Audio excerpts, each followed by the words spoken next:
Sir ఎట్లా good morning sir. ఎదుర్కొంటారు షర్మిల గారు? ఆ, షర్మిల గారికి జగన్ గారికి ఉన్న తేడా ఏమిటి? నమ్మిన వాళ్ళకి ఎవరు అండగా ఉంటారు, ఏం కదా? దీనిపైన మీ అభిప్రాయం చెప్పండి. సార్ చెప్పండి సార్. ప్యానెల్లో ఉన్నటువంటి మిత్రులందరూ కూడా ముందుగా నమస్కారాలు. 50 మంది ప్రజానికానికి రిపబ్లిక్ డే శుభాకాంక్షలు.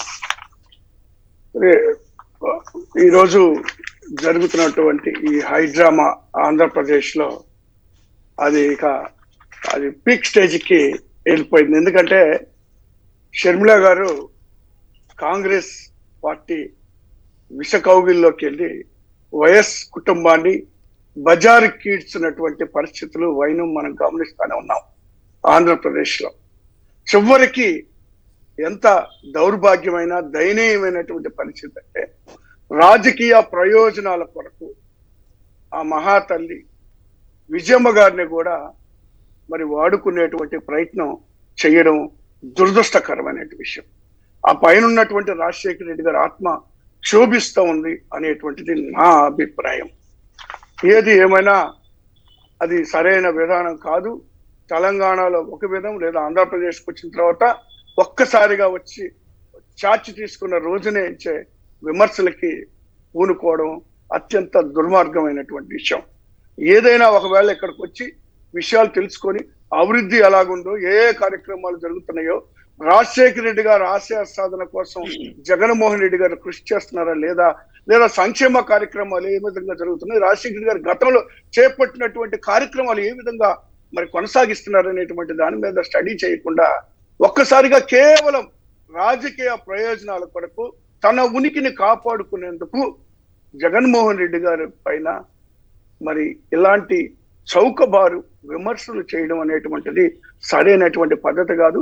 ఆంధ్రప్రదేశ్ ప్రజలు విఘ్నులు గమనిస్తానే ఉన్నారు, ఇవన్నీ గమనిస్తున్నారు ఏం జరుగుతుందో. దీని వెనకాల మరి చంద్రబాబు నాయుడు గారు నడిపిస్తున్నారు అనేటువంటి మాట వాస్తవం, అది కూడా గమనిస్తా ఉన్నారు. చంద్రబాబు నాయుడు గారికి ఏమి సంబంధం, కేవలం మరి పెళ్లి కార్డు ఇవ్వడానికే మరి అక్కడికి వెళ్ళి మాట్లాడారు షర్మిల గారు అని తెలుగుదేశం పార్టీ నాయకులు సమర్థించుకునేటువంటి ప్రయత్నం చేస్తా ఉన్నారు. ఈ సందర్భంగా నేను ఒక విషయం గుర్తు చేయదలుచుకున్నాను. గతంలో మరి చంద్రబాబు నాయుడు గారు బామర్ది హరికృష్ణ గారు చనిపోయిన సందర్భంలో అక్కడికి వచ్చినటువంటి కేటీఆర్ గారితో అదే స్పాట్ లో ఉన్న చంద్రబాబు నాయుడు గారు పక్కకు తీసుకెళ్లి పొత్తుల గురించి, రాజకీయాల గురించి మాట్లాడినటువంటి వాస్తవం కాదా మాట్లాడిన మాటలు. దాన్ని కేటీఆర్ గారు చాలా స్పష్టంగా చెప్పడం జరిగింది కదా, ఇలా మాట్లాడారు. ఇంత నీచమైనటువంటి సంస్కృతి, ఇంత నీచమైనటువంటి వ్యక్తి చంద్రబాబు నాయుడు గారు అని ఆ రోజు చెప్పిన మాట వాస్తవం కాదా? తర్వాత నమ్మిన వాళ్ళని నట్టేట ముంచారు, ఎవరిని ముంచారో చెప్పాలా. ఆ నైజం చంద్రబాబుది. వారి మాటలు విని మరి ఈరోజు చంద్రబాబు నాయుడు గారికి ఇప్పటి వరకు దత్తపుత్రుడు పవన్ కళ్యాణ్ గారే ఉన్నారు అనుకున్నాం, కానీ ఇప్పుడు దత్తపుత్రిక కూడా యాడ్ అయినట్టుగా ఈ సందర్భంగా అర్థమవుతా ఉంది పరిస్థితులు చూస్తూ ఉంటే. ఆయన మాటల్ని ఆమె ఎందుకు వింటున్నారు, ఆయన మాటల వల్ల ఏ విధంగా నష్టపోతున్నారో ఆమెకి ఇప్పుడు తెలియదు. అతి కొద్ది రోజుల్లోనే కాంగ్రెస్ పార్టీ చేసే మోసం కానీ, చంద్రబాబు నాయుడు గారు మరి పట్టిస్తున్నటువంటి పెడదావ కానివ్వండి, అతి త్వరలో తెలుసుకునేటువంటి అవకాశం ఖచ్చితంగా ఉంది. తర్వాత షర్మిల గారికి ఒక హిడెన్ అజెండా ఉంటే ఉండొచ్చేమో, అది ఎవరికి తెలియదు కదా. వారు కేవలం జగన్మోహన్ రెడ్డి గారి ఎన్నికలకు సంబంధించి వారు ప్రచారం చేసినా, లేదా పార్టీకి కష్టపడినా, పాదయాత్ర చేసినా మరి ఆ రోజు ఒక కుటుంబ సభ్యురాలుగానే మేమందరం భావించాం. ప్రజలు కూడా అలాగే అనుకున్నారు.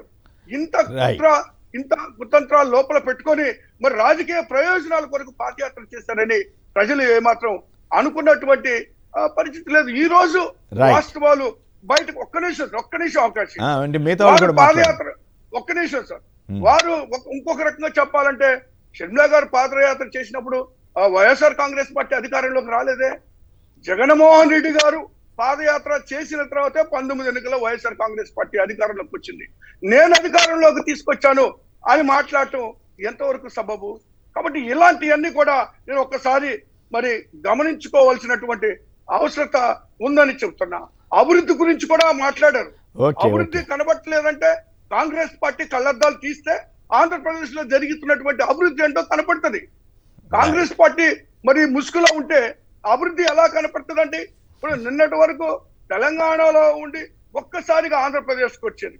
మరి ఒక్కసారి చూడమానండి, నాడు నేడు ద్వారా స్కూల్స్ ఏ విధంగా అభివృద్ధి చెందాయో, లేదా విలేజ్ క్లినిక్స్ ద్వారా ఆరోగ్యం ఏ విధంగా అవన్నీ అభివృద్ధి చెప్పాలంటే చెందిందో, టైం ఆరోగ్యశ్రీ పడుతుందండి. ద్వారా 25 లక్షల రూపాయల వరకు పెంచి మరి ఓకే ఏ ఓకే విధంగా ఓకే ఆదుకుంటున్నారో, అవన్నీ సచివాలయాలు చెప్పాలంటే లేదా మెడికల్ కాలేజీలు అవన్నీ వరుసనే చెప్పాలంటే జగన్ గారు వాళ్ళు కూడా కాదు, ఆయనే అన్ని తీసుకొచ్చాడు.